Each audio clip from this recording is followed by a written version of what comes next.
Hi friends, welcome to ಕಮನ್ ಲೋಕ. ಸ್ನೇಹಿತರೆ, ಕಾರ್ತಿಕ ಮಾಸದಲ್ಲಿ ತುಳಸಿ ಗಿಡವನ್ನು ಪೂಜಿಸಿದರೆ ಕೋಟಿ ಜನ್ಮಗಳ ಪುಣ್ಯ ಫಲ ಸಿಗುತ್ತದೆ ಮತ್ತು ಹಣಕಾಸಿನ ವಿಷಯದಲ್ಲಿ ಒಳ್ಳೆಯದಾಗುತ್ತದೆ ಎಂದು ನಮ್ಮ ವೇದ ಪಂಡಿತರು ಹೇಳ್ತಾರೆ. ಕಾರ್ತಿಕ ಮಾಸದಲ್ಲಿ ಮಾಡುವ ತುಳಸಿ ಪೂಜೆಗೆ ದುಪ್ಪಟ್ಟು ಪುಣ್ಯ ಫಲ ಸಿಗುತ್ತದೆ. ಎಷ್ಟೇ ದೊಡ್ಡ ಕಷ್ಟವಿದ್ದರೂ ತಕ್ಷಣವೇ ದೂರವಾಗಿ ಸಂಪತ್ತು ಮತ್ತು ಅಷ್ಟೈಶ್ವರ್ಯಗಳು ಪ್ರಾಪ್ತಿಯಾಗ್ತವೆ. ಆದ್ದರಿಂದ ಈ ಪವಿತ್ರ ಕಾರ್ತಿಕ ಮಾಸದಲ್ಲಿ ತುಳಸಿ ಗಿಡವನ್ನ ಹೇಗೆ ಪೂಜಿಸಬೇಕು? 2 ಹೊತ್ತು ತುಳಸಿ ಕಟ್ಟೆಯಲ್ಲಿ ದೀಪ ಹಚ್ಚಬೇಕೆ?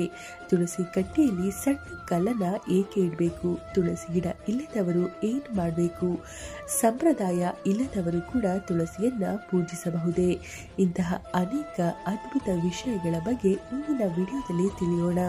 ಹಾಗಾಗಿ ಸ್ನೇಹಿತರೆ, ವಿಡಿಯೋವನ್ನ ಪೂರ್ತಿಯಾಗಿ ನೋಡಿ.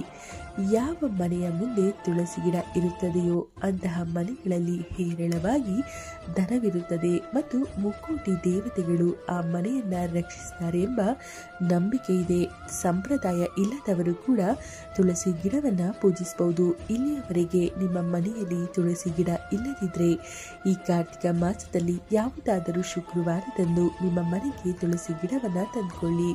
ಕಾರ್ತಿಕ ಮಾಸದಲ್ಲಿ ತುಳಸಿ ಗಿಡವನ್ನ ತಂದುಕೊಂಡ್ರೆ ಆ ಲಕ್ಷ್ಮೀ ದೇವಿ ನಿಮ್ಮ ಮನೆಗೆ ಕಾಲಿಟ್ಟಂತೆ.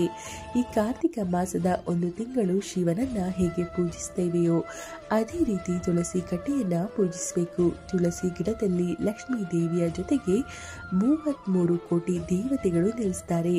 ವಿಶೇಷವಾಗಿ ಈ ಕಾರ್ತಿಕ ಮಾಸದ 1 ತಿಂಗಳು ಮಹಿಳೆಯರು ಬೆಳಗ್ಗೆ ಎದ್ದು ತುಳಸಿ ಕಟ್ಟೆಯನ್ನ ಕಡ್ಡಾಯವಾಗಿ ಪೂಜಿಸಬೇಕು. ತುಳಸಿ ಕಟ್ಟೆಗೆ ಅರಿಶಿಣ ಹಚ್ಚಿ ಕುಂಕುಮ ಇಟ್ಟು ಹೂಗಳಿಂದ ಸುಂದರವಾಗಿ ಅಲಂಕರಿಸಬೇಕು. ತುಳಸಿಯನ್ನ ಪೂಜಿಸುವ ಮಹಿಳೆಯರು ತಲೆ ಸ್ನಾನ ಮಾಡಿ ಕಾಲುಗಳಿಗೆ ಅರಿಶಿಣ ಹಚ್ಚಿಕೊಂಡು ಕುಂಕುಮ ಇಟ್ಕೊಳ್ಬೇಕು. ಮೊದಲಿಗೆ ತುಳಸಿ ಗಿಡಕ್ಕೆ ನೀರು ಹಾಕಿ ನಂತರ ದೀಪ ಹಚ್ಚಬೇಕು.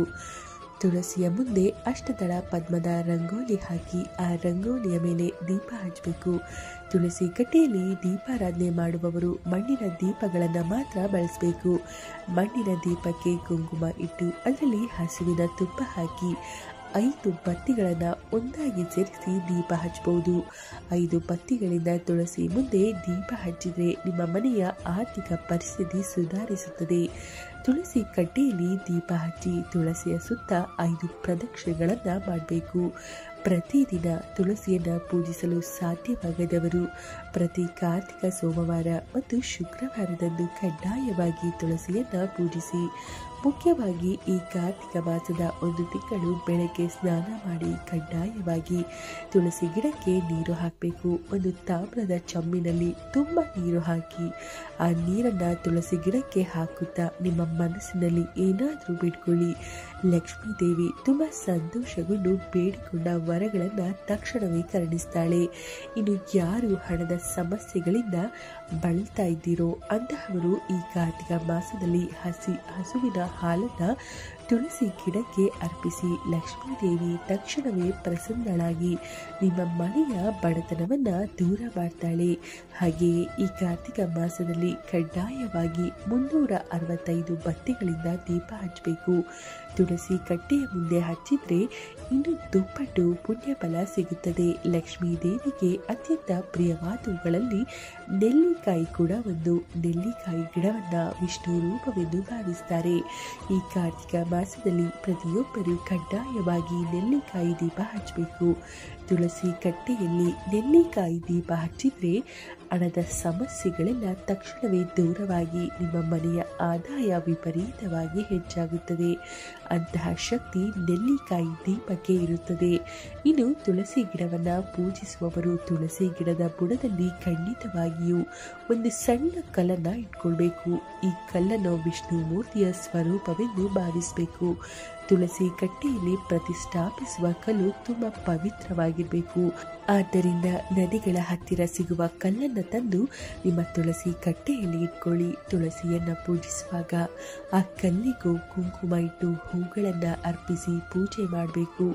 ಮುಖ್ಯವಾಗಿ ಈ ಕಾರ್ತಿಕ ಮಾಸದಲ್ಲಿ ನೀವು ಪೂಜಿಸುವ ತುಳಸಿ ಕಟ್ಟೆಯಲ್ಲಿ ಒಂದು ಸಣ್ಣ ಶಿವಲಿಂಗವನ್ನ ಇಟ್ಟು ಪೂಜಿಸಬೇಕು. ತುಳಸಿ ಕಟ್ಟೆಯಲ್ಲಿರುವ ಶಿವಲಿಂಗಕ್ಕೆ ಪ್ರತಿದಿನ ಅಭಿಷೇಕ ಮಾಡಿ ಒಂದು ಸಣ್ಣ ಬೆಲ್ಲದ ತುಂಡನ್ನು ನಿವೇದಿಸಿ ಆ ಶಿವನ ಅನುಗ್ರಹ ನಿಮ್ಮ ಮನೆಯ ಮೇಲೆ ಸದಾ ಇರುತ್ತಿದೆ. ಹಾಗೆಯೇ ನಮ್ಮಲ್ಲಿ ಅನೇಕರು ಈ ಕಾರ್ತಿಕ ಮಾಸದಲ್ಲಿ ನದಿಗಳಲ್ಲಿ ದೀಪಗಳನ್ನು ಬಿಡ್ತಾರೆ. ಆದರೆ ನದಿಗಳಲ್ಲಿ ದೀಪಗಳನ್ನು ಬಿಡಲು ಸಾಧ್ಯವಾಗದವರು ತುಳಸಿ ಕಟ್ಟೆಯ ಮುಂದೆ ಕೂಡ ದೀಪಗಳನ್ನು ಬಿಡಬಹುದು. ಹಾಗೆಯೇ ಈ ಕಾರ್ತಿಕ ಮಾಸದಲ್ಲಿ ನೀವು ಪೂಜಿಸುವ ತುಳಸಿ ಕಟ್ಟೆಯಲ್ಲಿ ಅರಿಶಿನ ಕೊಂಬುಗಳನ್ನು ಇಟ್ಟು ತುಳಸಿಯನ್ನ ಪೂಜಿಸಿದರೆ ನಿಮ್ಮ ಮನೆಯಲ್ಲಿ ಅನಗತ್ಯ ಖರ್ಚುಗಳು ಕಡಿಮೆಯಾಗಿ ನಿಮ್ಮ ಮನೆಯಲ್ಲಿ ಲಕ್ಷ್ಮೀ ದೇವಿ ನೆಲೆಸ್ತಾಳೆ. ಅಲ್ಲದೆ ಮದುವೆಗೆ ಪ್ರಯತ್ನಿಸುತ್ತಿರುವವರು ಕಾರ್ತಿಕ ಪೌರ್ಣಮಿಯಂದು ತುಳಸಿ ಗಿಡಕ್ಕೆ ಹಳದಿ ದಾರವನ್ನು ಕಟ್ಟಿ ನಮಸ್ಕರಿಸಿ ಮದುವೆಯಾಗದವರಿಗೆ ಬೇಗ ಮದುವೆಯಾಗುತ್ತದೆ. ಇನ್ನು ನಮ್ಮಲ್ಲಿ ಅನೇಕರಿಗೆ ಒಂದು ದೊಡ್ಡ ಧರ್ಮ ಸಂದೇಹವಿದೆ. ಮೊದಲು ತುಳಸಿ ಕಟ್ಟೆಯಲ್ಲಿ ದೀಪ ಹಚ್ಚಬೇಕೆ ಅಥವಾ ಪೂಜಾ ಕೋಣೆಯಲ್ಲಿ ದೀಪ ಹಚ್ಚಬೇಕೆ ಎಂದು ಎಲ್ಲರೂ ಸಂದೇಹ ಪಡ್ತಾರೆ. ಆದರೆ ಮೊದಲು ನಿಮ್ಮ ಪೂಜಾ ಕೋಣೆಯಲ್ಲಿ ದೀಪ ಹಚ್ಚಿದ ನಂತರವೇ ತುಳಸಿ ಕಟ್ಟೆಯಲ್ಲಿ ದೀಪ ಹಚ್ಚಬೇಕು.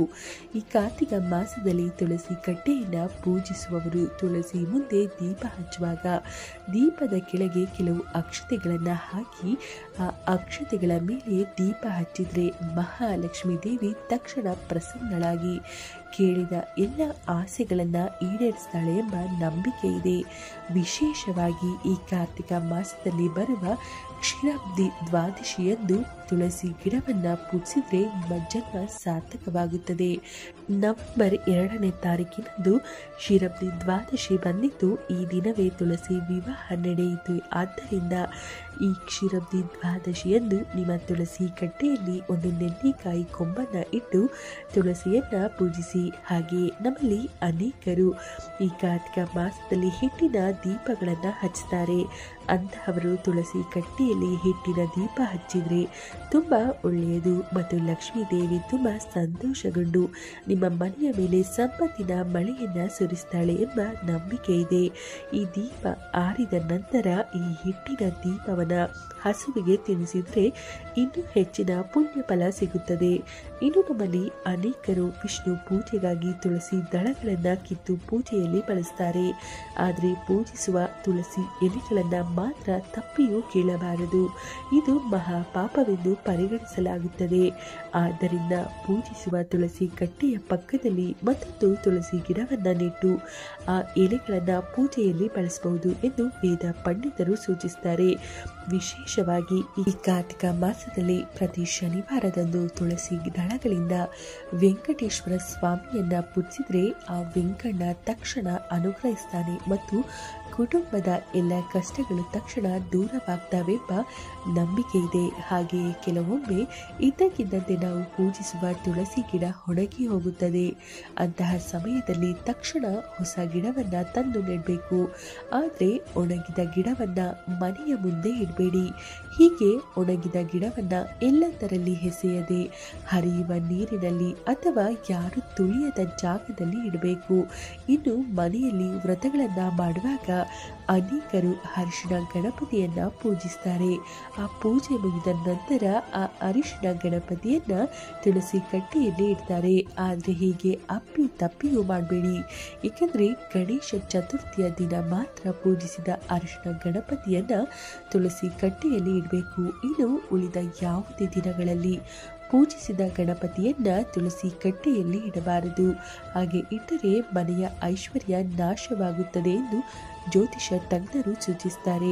ಪವಿತ್ರವಾದ ತುಳಸಿ ಕಟ್ಟೆಯಲ್ಲಿ ಯಾವಾಗ ಬೇಕಾದರೂ ದೀಪ ಹಚ್ಚಬಾರದು.